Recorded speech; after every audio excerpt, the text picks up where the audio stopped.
be here. And yes, Holly and I met in Sorensen, and we've maintained that friendship for 6 years now, and really admire all the work that Holly, you do for education and for making sure that we protect public education. That is such a passion, I know, for so many of us, and is probably our most important endeavor right now, is to protect public education from the assault that we're seeing, not just from the federal government, but also from the Youngkin administration as well. But I want to just take time to give a little bit of background about myself and why I'm here. And it is an unlikely path that I've taken, I think, to enter into politics, especially Virginia politics. It was not my plan to do so. So I'll take you back a few years. I'll take you back to 2016 in particular. Anybody remember what happened in 2016? It hasn't faded yet from our memory, unfortunately, because we're re-experiencing it in 10 times worse, I think, following the 23 elections. But in 2016, with the election of Donald Trump, I just felt my ground had shifted, my world had changed. Everything that I had thought and expected to understand about myself, my role in this community and society, all of that seemed to be shattered in some important ways. You see, prior to 2016, I was that mild-mannered English professor that Holly referenced to.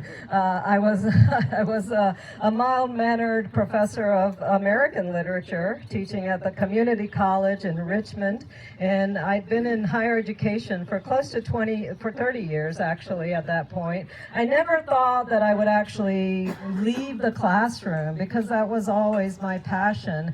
But with the election of Donald Trump, it challenged every idea that I had about what it meant to be American, because I was teaching American literature. I was teaching my students about how that idea of what it means to be an American and the core principles and values of our American democracy, where they had come from. You know, I talked about the Constitution, Federalist Papers, the philosophy of Ralph Waldo Emerson, the poetry of Walt Whitman, all of these course texts that really defined our central idea. And the election of Donald Trump just upended that. I wonder, what could I actually be teaching then if we have elected someone who is the antithesis and not the synthesis of this experiment in democracy.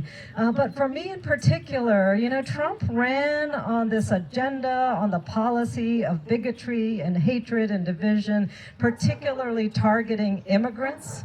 And as an immigrant myself, I was born in India, grew up in Georgia, always saw myself as an American, but this man was saying, hold your horses, you're not really an American. And after almost 50 years of living in this country, I began to wonder, you know, did other people believe as Donald Trump does? Do other people see me as foreign or alien and not quite as American as I thought I was? So that was a critical juncture point for me. But Trump actually came into office, if you'll remember, in 2016, talking about his most critical policy, and that was the Muslim ban. And as a Muslim myself, again, I felt hit twice, as an immigrant, as a Muslim. And it was in 2017, February 2017, just a few weeks after his inauguration, I was driving into work, and I just got into my campus. And I felt even more shattered, because I drove in listening to a story on NPR that Trump wasn't content just with a Muslim ban, keeping Muslims out of the country. He actually wanted to establish a Muslim registry. We know the horrific experiences of the 20th century and where those kinds of impulses lead to. And I just felt so devastated when I heard that. And my husband and I actually called our older daughter. She had just moved to Fairfax. She was in college here. And we said, keep your passport with you at all times in case you have to prove that you are an American born and raised right here in Richmond. And sadly, we're back in that same position. So many people that I know are carrying documents with them to prove their identity, prove that they are here legitimately, prove that they are citizens. And this is not the America that I know and love. This is not the America I know that we know and love.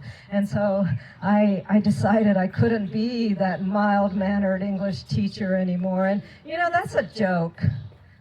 If you've ever met an English teacher, you know we're not mild-mannered.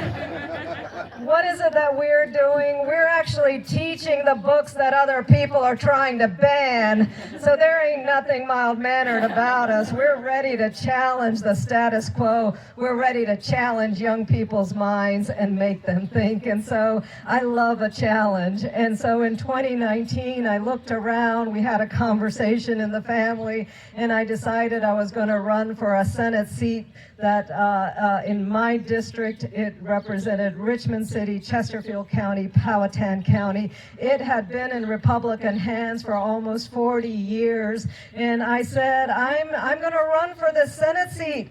And guess what people said to me? Please don't.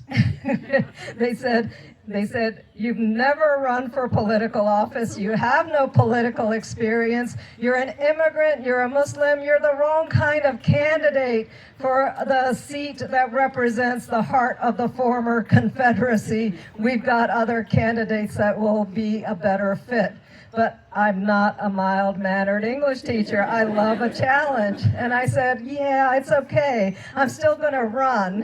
And so we took on that challenge. We took on a difficult primary. We took on an incumbent Republican in a red seat. And not only did I flip that seat, I flipped it by 10 points that year. Yes. That flip brought in the one-seat majority that we enjoyed in the Virginia Senate. It gave us the 21st seat. It also brought in that trifecta for Governor Northam. So in the last 2 years of his administration, we finally got across the table all that legislation that had been waiting for years, for decades. We passed the ERA. We passed the voting rights that we now enjoy. We passed gun safety measures that protect so many of our children. We were able to pass consequential environmental protection, including getting Virginia into the regional greenhouse gas, the Virginia Clean Economy Act, the Clean Standards, and my bill, the Environmental Justice Act. We were able to do all that in that first session. And we also passed the Reproductive Health Care Act that continues to protect Virginia's women, despite what all the other southern states have done. That's the power. That's the power of one seat.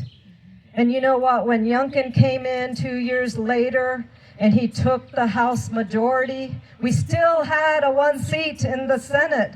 And the one seat continued to serve as that roadblock preventing Youngkin from putting in his terrible policies, stopping him from damaging public education, stopping him from putting a complete ban on abortion, which is what he wanted to do, preventing him from rolling back civil rights protections for LGBTQ community members, protecting our gun safety. We were able to keep Virginia where it was because of one seat. And that's why, as we know, every time we vote, every time we run for office, every time we exercise our opportunities to speak our voices, we are able to do the right thing. So why am I running for lieutenant governor? You know, I've spent 6 years now in the Virginia Senate, and I have seen what works, and I've seen the ways in which we can build better structures so that our executive team is working closely with the General Assembly, that we have a definition of our priorities, what we want to accomplish. We have just 4 years in any governor's administration to actually make consequential progress. And this is an opportunity for us to be able to do that. But I'm running for lieutenant governor for many of the same reasons I ran the first time.